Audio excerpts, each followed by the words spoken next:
Fala pessoal, tudo bem? Sou o professor Lucas Pereira, seja muito bem-vindo no meu canal. Antes da gente começar o vídeo aí, uma coisa que dá pra gente melhorar é a participação de vocês nos comentários, né? Registre aí essa participação comentando o seu nome, o nome do seu professor, professora e também a sua cidade. Bom, chegamos aqui à terceira semana do nosso PET volume 4 e o tema dessa semana é a área de figuras planas e também volume de blocos retangulares, né? Então, sobre as áreas de figuras planas, olha aí, a área é a medida de uma superfície. O Sistema Internacional de Unidades, né, adota o metro quadrado como unidade padrão de medida de superfície. Como eu sempre digo, pessoal, os vídeos do sexto ano são ótimos como revisão para vocês também, tá? Então, caso queiram dar uma passadinha lá, semana 1, 2 e 3 aí do sexto ano, é uma ótima oportunidade para vocês estarem revisando aí e tendo mais facilidade ainda de resolverem as atividades, né, o conteúdo de vocês.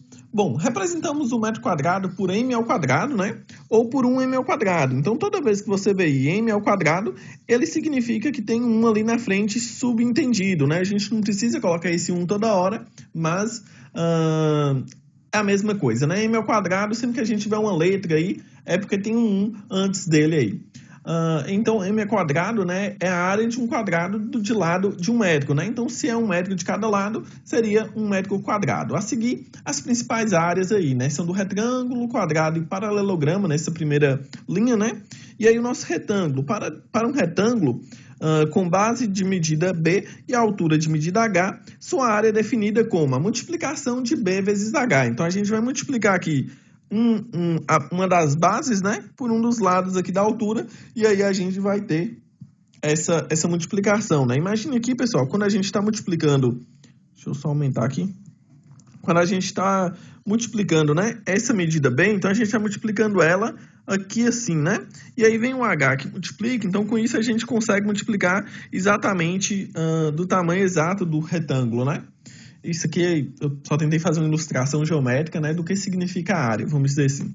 Bom, o quadrado, como ele tem aí os dois lados iguais, né, seria basicamente a base vezes a altura também, assim como no retângulo. Mas como os dois lados têm a mesma medida, né, ficaria então A vezes A, que como representado aqui no material, pode ser resumido em A ao quadrado.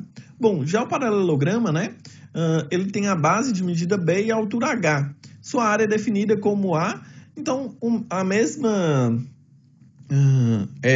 basicamente o mesmo padrão aí do retângulo, né? Base vezes altura. Então, por mais que ele não tá ali ajustado, né, como retângulo, tudo bonitinho assim, onde começa a base inferior, tá a base superior, mas a área vai ser igual. Por quê, né? Porque aqui, ó, a gente tem um triângulo aqui, que é o mesmo triângulo daqui, né? Então, é como se a gente estivesse considerando aqui, ó, um retângulo.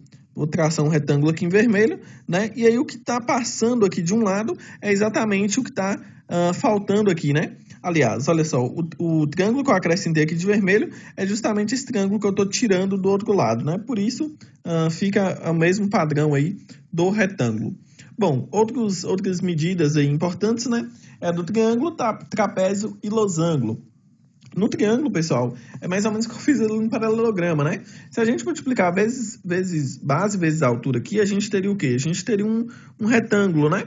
Mas esse retângulo é a mesma medida de dois triângulos, olha só. Tem um triângulo em amarelo e esse triângulo aqui ficou em branco, que agora eu estou riscando de vermelho, ele basicamente tem a mesma medida do triângulo em laranja. Por isso que a gente faz base vezes a altura, assim como no retângulo, só que divide por 2, né? É como se a gente multiplicar a base vezes a altura, é como se a gente tivesse o dobro da área do triângulo aí, que a gente quer apenas ele.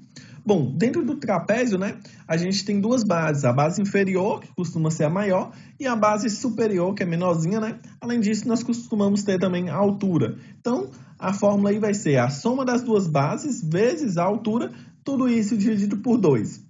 Já no losango, a gente vai olhar as suas diagonais. A gente tem a diagonal aí maior, que a gente chama de D maiúsculo, e a diagonal menor, que a gente chama de D minúsculo, né? E aí a área é definida pela multiplicação das duas diagonais dividido por 2.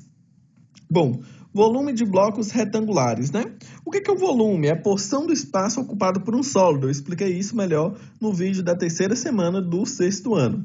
Bom, então, volume é a porção do espaço ocupado por um sólido, por um líquido ou por um gás. O sistema aí, na Internacional de Unidades, anota o metro cúbico como unidade padrão, que é o mzinho elevado a 3, né? Então, essa potência de 3 aí é o que a gente chama de cubo.